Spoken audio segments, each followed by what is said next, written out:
What's going on, guys? This is Mike with the 1% Mindset Podcast. I hope you're doing absolutely amazing.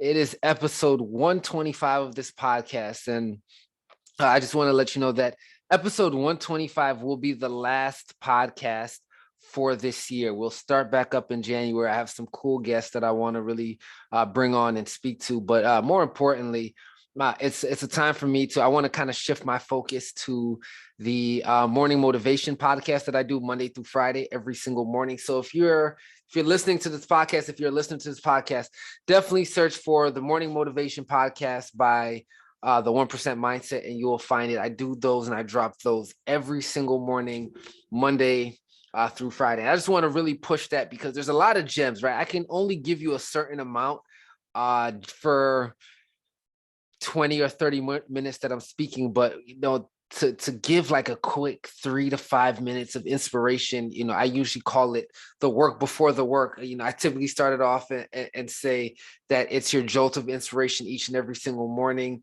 to get your day started. It's your cup of coffee of inspiration.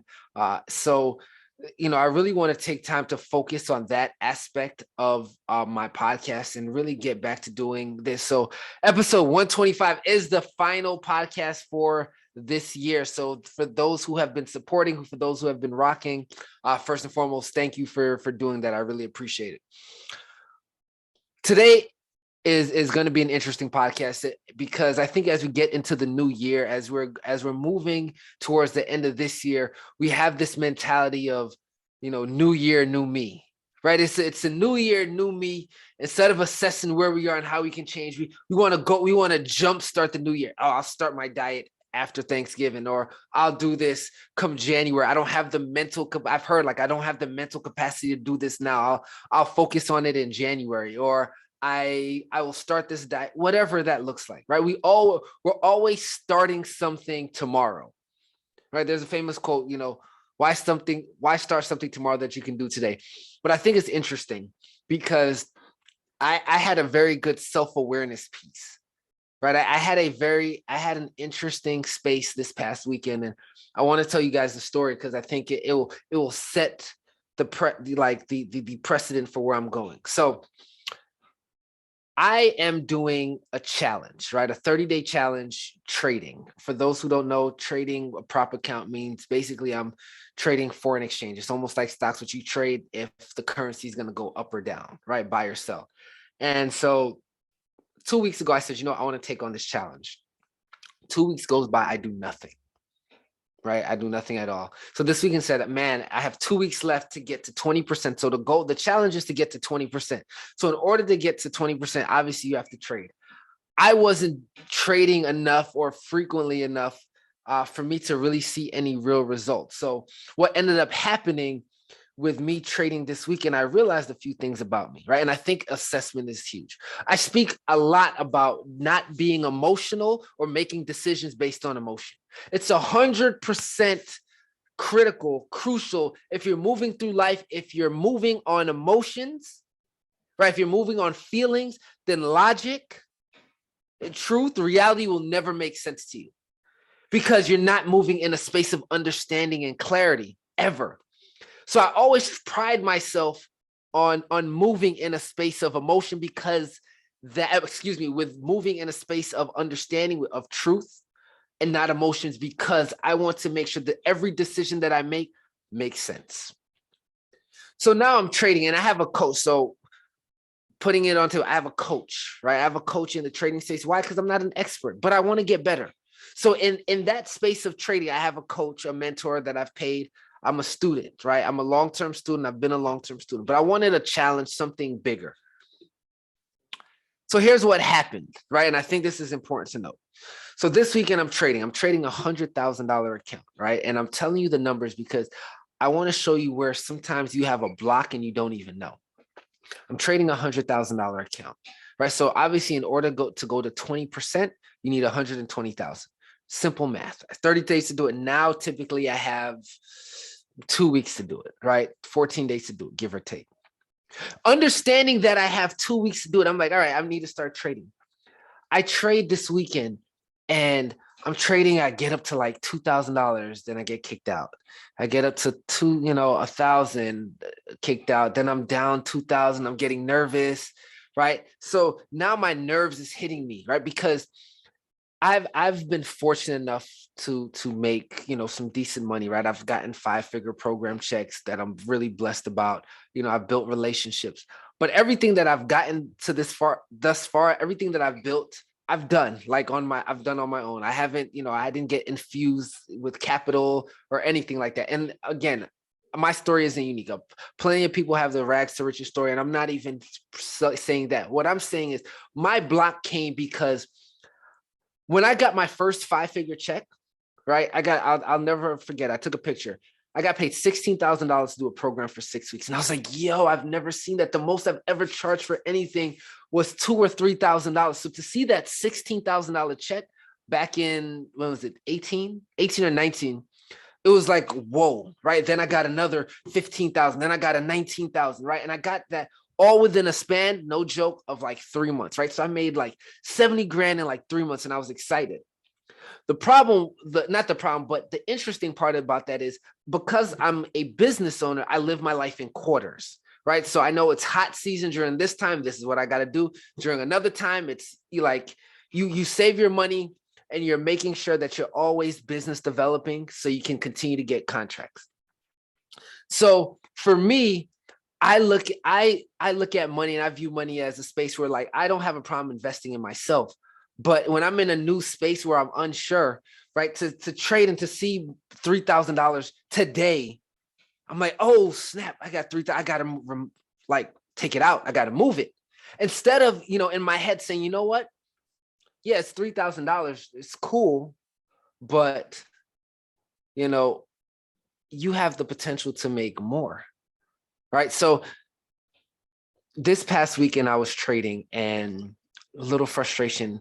And then so I get up 1,000, I get up 2,000. I'm like, oh snap, I'm up 2,000.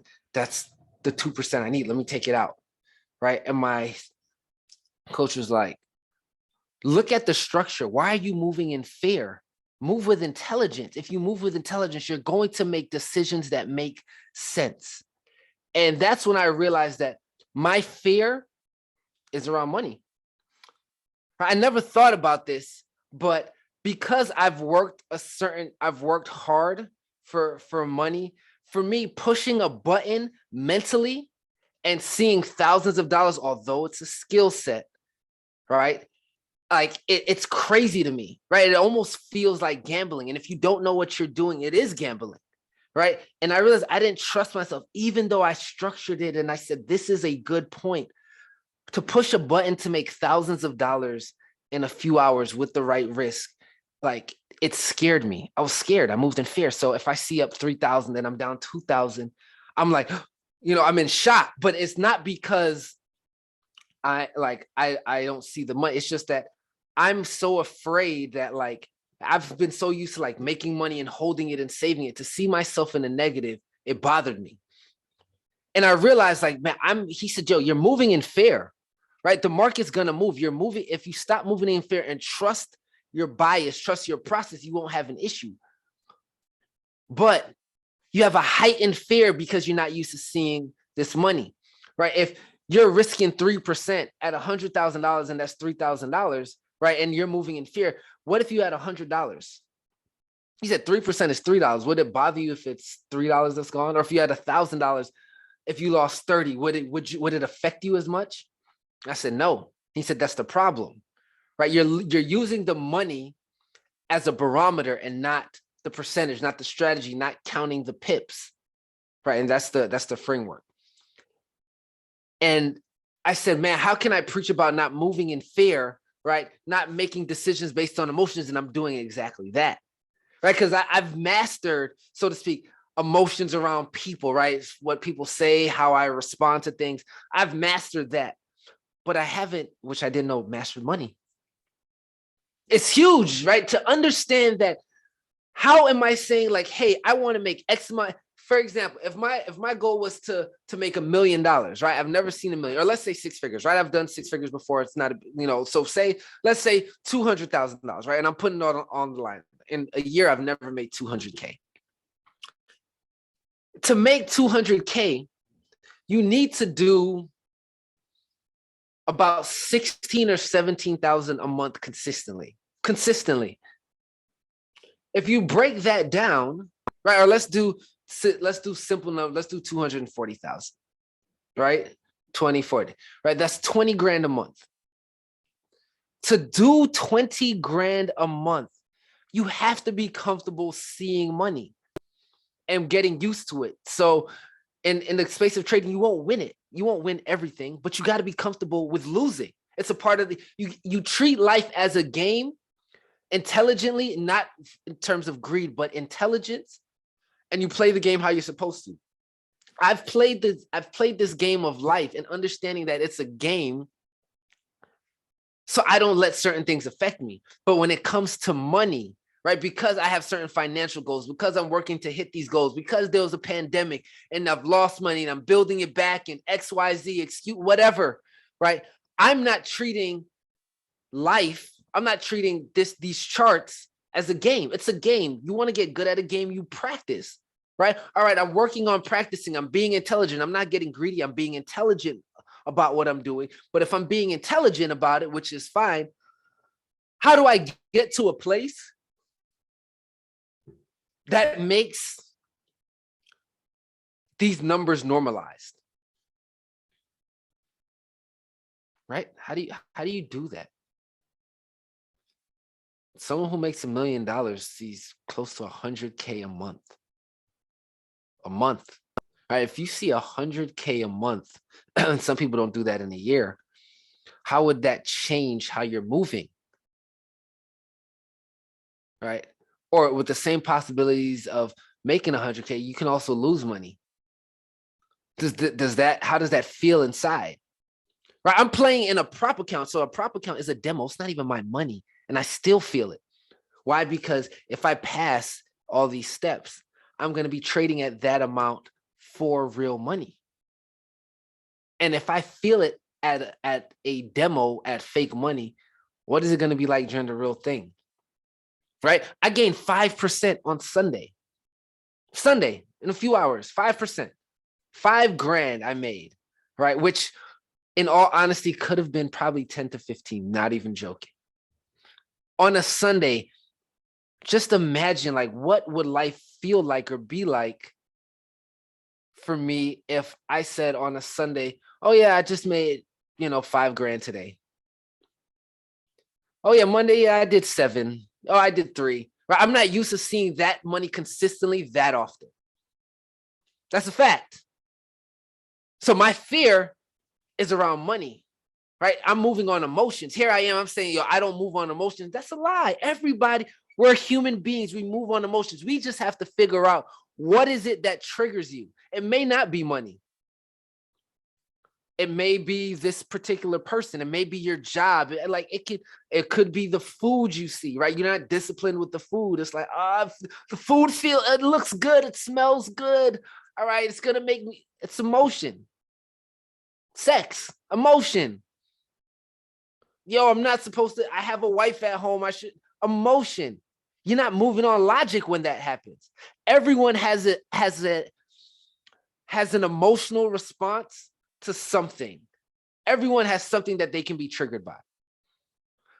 It's about awareness. When are you going to get to the place of awareness where you understand that those triggers don't matter? Then you can start to move and you live with the results. That's where freedom lies. You're able to live with the results. I'm trying to do 20% in the next 2 weeks. Excuse me. And if I do it, great. I'm going to work to get it done and I'm going to move logically. But if I don't, guess what? I don't do it. And what's going to happen? What's my life going to look like? The same that it did before. And then I can get to try again and do it again. Right? But here I am. I'm putting pressure because I'm like, man, if I pass and then I start making X amount of dollars, imagine how I can change the only way I can change the world is if I continue to do what I'm doing, being me, acting, responding based off of logic. Continue to provide value to you so you can hear me out.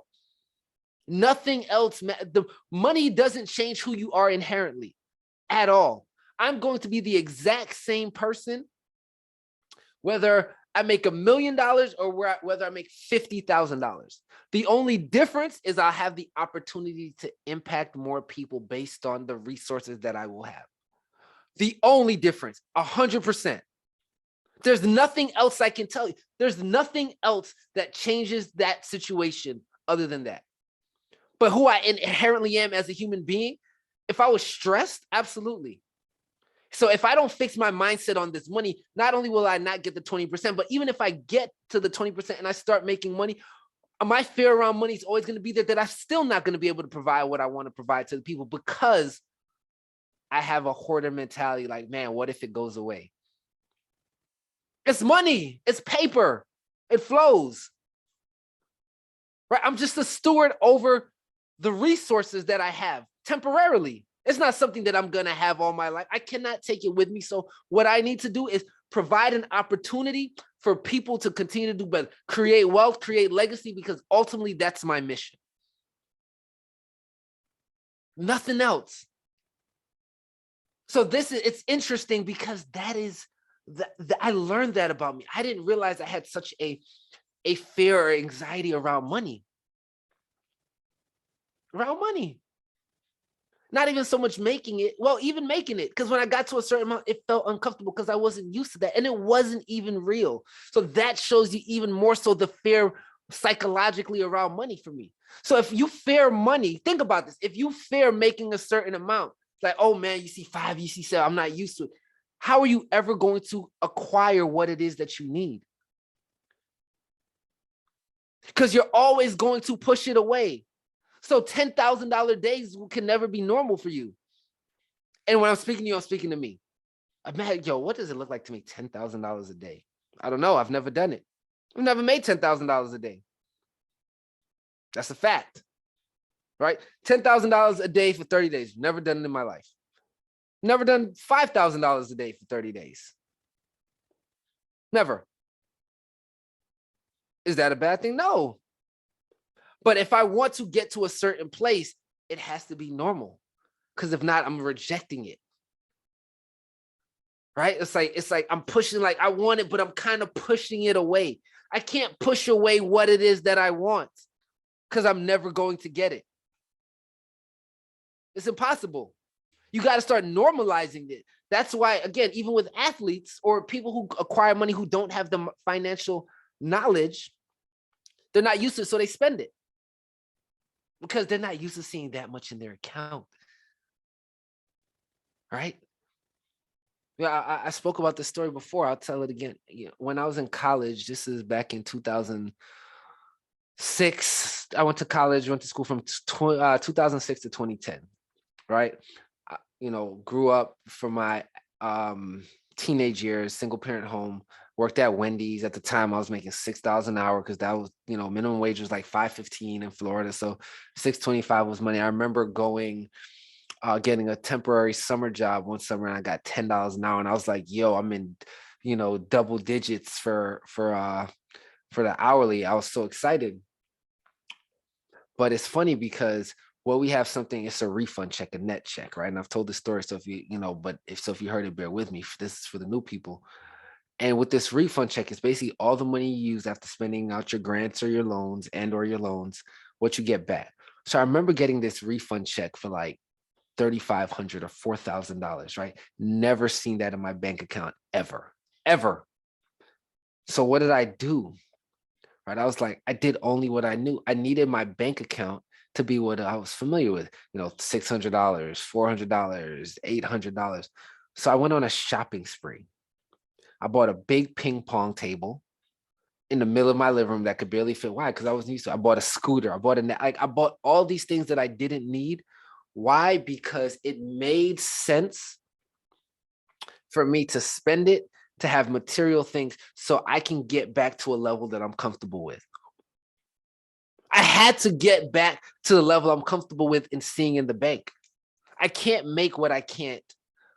Like if I make it, and I can't see it mentally, I'm going to spend it. My mindset shifted now. It's different. I can see it now, right? I can do these programs and all right, cool. You'll give me a $10,000 check, 15,000, 20, whatever. And then I'll be like, all right, cool. I'm going to put it here and hold it.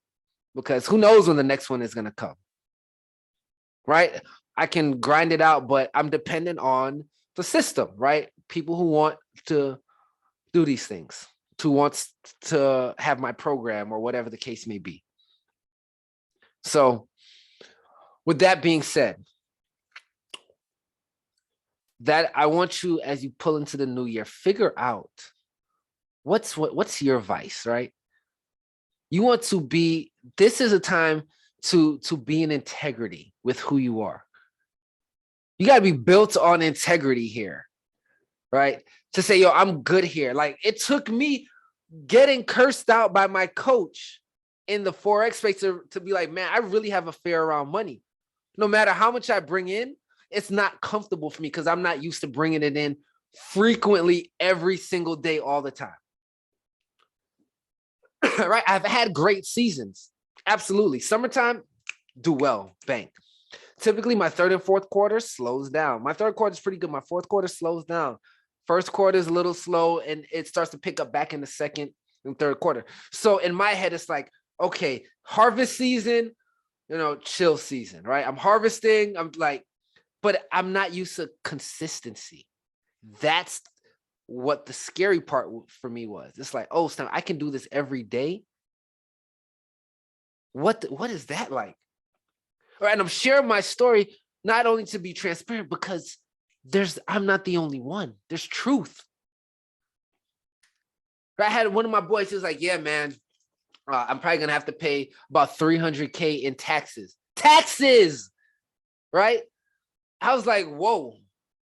Some people don't even make $300K, and he's paying $300K in taxes. Think about that. But it's normal. He's like, yo, I brought in so much, I got to pay these taxes after the write-offs.